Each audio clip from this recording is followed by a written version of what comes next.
আসসালামু আলাইকুম আরহামতুল্লাহি ওবারাকাতু। ছোট্ট একটি ব্লগে আমন্ত্রিত। আজকে দুজন মিলে যাচ্ছি নেত্রকোনা শহরে। দেখেন না আইসক্রিম কীভাবে খাওয়া শুরু করছে। এখন আমার পালা। আমি খাইতে পারি না, জাস্ট একটু দেখলাম আর কি কীরকম। এখন তার মুখে পান ঢুকাইতেছে। সে যেইভাবে পারে সেইভাবে আমাকে ফকির করছে।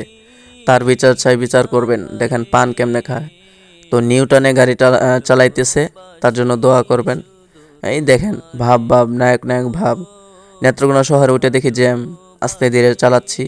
এখন প্রিন্টের ঘরে ঢুকে গেলাম, যেহেতু একটা ব্যানার করতে আসছি। এই ব্যানারের কাজ সম্পূর্ণ করলাম, মেডিকেলে গেলাম।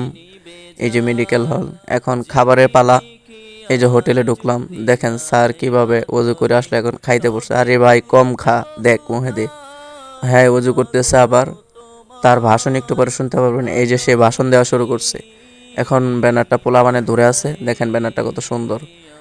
তাকে একটু পরে দেখতে পারবেন ব্যানারের কার্যক্রমের জন্য কি করতেছে, যে কাজে লেগে গেছে। খুব কাজের ছেলে বোঝা যায়, তোকে দেখতেই বোঝা যায় যে সে খুব কাজের ছেলে।